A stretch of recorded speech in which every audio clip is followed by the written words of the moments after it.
Hello दोस्तों, आज जो मैं आपको कहानी सुनाने जा रही हूँ ये कहानी है जादुई चूड़ियों वाली की।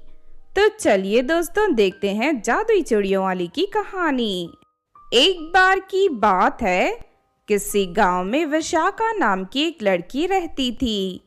विशाखा रोज टोकरी में ढेर सारी चूड़ियां शहर ले जाकर बेचती थी। लेकिन पिछले कुछ दिनों से विशाखा की चूड़ियां नहीं बिक रही थी। क्या हुआ काजल दीदी, आजकल आप मुझसे चूड़ियां नहीं खरीदती, आखिर क्या बात है? अब देख विशाखा, हमारे शहर में एक नया मॉल खुला है, वहाँ तरह तरह की डिजाइन वाली चूड़ियां मिलती हैं। तेरी ये चूड़ियां साधारण है और पुराने डिजाइन की है, इसलिए अब मैं तुझसे चूड़ियां नहीं खरीदती। काजल की तरह दूसरी लड़कियां भी विशाखा से चूड़ियां खरीदना बंद कर देती हैं। इस तरह धीरे धीरे विशाखा का व्यापार पूरी तरह डूबने लगता है। हे भगवान, ये तू मेरे किस परीक्षा ले रहा है? पिछले कई दिनों से मैं लगातार नुकसान उठा रही हूँ। अगर इसी तरह चलता रहा तो मेरा गुजारा कैसे होगा? विशाखा ये सब सोच रही थी कि तभी सुधाकर नाम का एक लड़का उसके पास आ जाता है। सुधाकर एक अमीर घर का बिगड़ा हुआ लड़का था। वो विशाखा से शादी करना चाहता था। अब क्या हुआ विशाखा, लगता है आज भी तुम्हारी चूड़ियां नहीं बिकी। देखो, अगर तुम्हें पैसों की कमी है तो मैं तुम्हारी सारी चूड़ियां खरीद लेता हूँ। इतना कहकर सुधाकर अपनी जेब से नोटों की गड्डी निकाल लेता है। देख सुधाकर, मैं तेरे बारे में सब कुछ जानती हूँ। तू इस इलाके का सबसे बिगड़ा हुआ लड़का है। जुआ और शराब के शौक के साथ साथ और ना जाने तुमने कितनी बुरी आदतें हैं। मेरे सामने से हट जा, वरना मैं अपनी सैंडल से तेरे चेहरे का नक्शा बिगाड़ दूंगी। तभी वहां बहुत सारे लोग इकट्ठा हो जाते हैं। विशाखा को सुधाकर को डांटते हुए देख वो सभी लोग सुधाकर के ऊपर हंसने लगते हैं। अपनी बेइज्जती होते देख सुधाकर को बहुत गुस्सा आता है। और तूने बीच बाजार में सब लोगों के सामने मेरी बेइज्जती की है, देख लेना मैं अपनी बेइज्जती का बदला लेकर रहूंगा। उसके बाद सुधाकर वहां से चला जाता है। फिर कुछ दिनों बाद विशाखा को देखने लड़के वाले आते हैं। विशाखा की खूबसूरती देख लड़के वाले इसे पहली नजर में ही पसंद कर लेते हैं और शादी की तारीख फिक्स कर देते हैं। लेकिन तभी सुधाकर आ जाता है और लड़के वालों से कहता है, और देखो, इस लड़की से रिश्ता तोड़ने के बदले मैं तुम्हें पूरे 50 लाख रुपए दूंगा।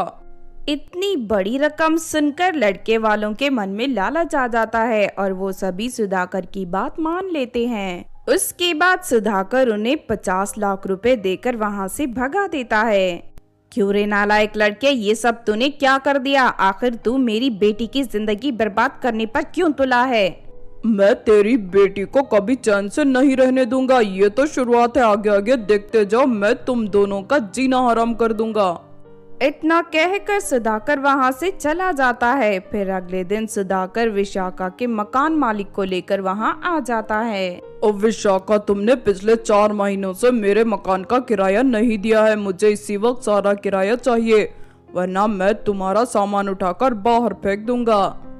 मैं अच्छी तरह जानती हूँ लाला जी, आपको इस दुष्ट सुधाकर ने भड़काया है। देखिए लाला जी, मैं इतने सालों से आपके घर में रह रही हूँ, मुझे कुछ ही दिनों की मोहलत दीजिए, मैं आपका सारा किराया लौटा दूंगी। और नहीं, ये मेरा घर है, कोई धर्मशाला नहीं। मुझे इसी वक्त मेरे सारे किराया चाहिए, वरना यहाँ से चलते बनो। अरे लाला जी, इस तरह बातें करके समय क्यों बर्बाद कर रहे हो? चलो इसी वक्त इसका सारा सामान उठाकर बाहर फेंक दो और इन दोनों माँ बेटी को धक्के देकर यहाँ से बाहर निकालो। उसके बाद मकान मालिक विशाखा का सारा सामान उठाकर घर से बाहर फेंकने लगता है। विशाखा और उसकी माँ मकान मालिक से बहुत विनती करते हैं, लेकिन वो दोनों की एक नहीं सुनता। लेकिन तभी वहां से गुजर रही पूजा परी ये सब देख लेती है। अरे ये सब क्या हो रहा है? ये लोग कौन हैं जो उस मासूम लड़की और उसकी माँ को परेशान कर रहे हैं? इतना कहकर पूजा परी जादुई चश्मा अपनी आंखों पर पहन लेती है। फिर अगले ही पल पूजा परी को विशाखा के बारे में सब कुछ पता चल जाता है। अच्छा, तो इस मासूम लड़की को बिना वजह परेशान किया जा रहा है, मुझे इसकी मदद करनी होगी। दूसरी तरफ मजबूर होकर विशाखा अपनी माँ को लेकर गांव से बाहर जाने लगती है। तभी पूजा परी आसमान से 2 जादुई चूड़ी विशाखा के सामने गिरा देती है। अरे ये तो बहुत सुंदर चूड़ियां हैं, लेकिन अचानक ये आसमान से कैसे गिरी? विशाखा जैसे ही उन चूड़ियों को उठाती है कि तभी एक चूड़ी विशाखा से बात करने लगती है। विशाखा, हम जादुई चूड़ियां हैं, हमें तुम्हारी मदद के लिए भेजा गया है। आज से हम दोनों तुम्हारे साथ रहेंगे और तुम्हारी जिंदगी के सारे दुखों को दूर कर देंगे। उसके बाद उन दोनों चूड़ियों के अंदर से ढेर सारे सोने की चूड़ियां बाहर निकलने लगती हैं। इस तरह देखते ही देखते विशाखा के सामने सोने की चूड़ियों का ढेर लग जाता है। उसके बाद विशाखा उन सोने की चूड़ियों को बेचकर बहुत सारे पैसे इकट्ठे कर लेती है। फिर विशाखा एक सुंदर सा घर खरीदकर अपनी माँ के साथ वहां रहने लगती है। दूसरी तरफ जादुई चूड़ियां विशाखा को रोज तरह तरह की जादुई चीजें देना शुरू कर देती हैं। इस तरह विशाखा की जिंदगी खुशियों से भर जाती है।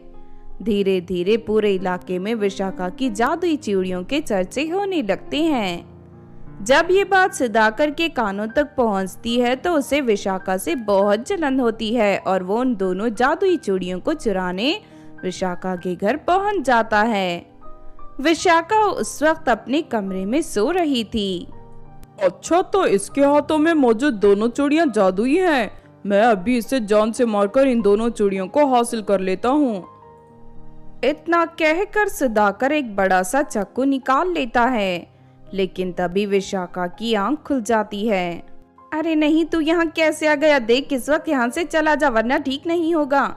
लेकिन विशाखा के हाथों से दोनों चूड़ियां बाहर निकलकर हवा में उड़ने लगती हैं और अगले ही पल वो दोनों चूड़ियां वहां एक बड़ी तलवार प्रकट कर देती हैं। तलवार को देख सुधाकर घबरा जाता है। फिर अगले ही पल तलवार सुधाकर के ऊपर हमला करके उसका एक हाथ काट देती है। अरे मर गया रे, इस तलवार ने तो मेरा हाथ काट दिया। चल यहाँ से भाग जा वरना तलवार तुझे जान से मार देगी। ये सुनते ही सुधाकर घबराकर वहां से भाग जाता है और उस दिन के बाद से दोबारा कभी विशाखा को परेशान करने की हिम्मत नहीं करता। इस तरह सब कुछ ठीक हो जाता है और विशाखा अपनी माँ के साथ खुशी से रहने लगती है। तो आपने देखा दोस्तों जादुई चूड़ियां वाली की कहानी। इस कहानी से हमें ये सीख मिलती है कि दूसरों को परेशान करके कभी कोई खुश नहीं रह सकता। एक ना एक दिन उससे उसके कर्मों की सजा भुगतनी ही पड़ती है। अगर ये कहानी आपको अच्छी लगी हो तो ज़रूर लाइक करें और हमारे चैनल सोना टीवी को सब्सक्राइब भी कर लें। और हाँ दोस्तों, हमें कमेंट करके ज़रूर बताना कि आपको कहानी कैसी लगी।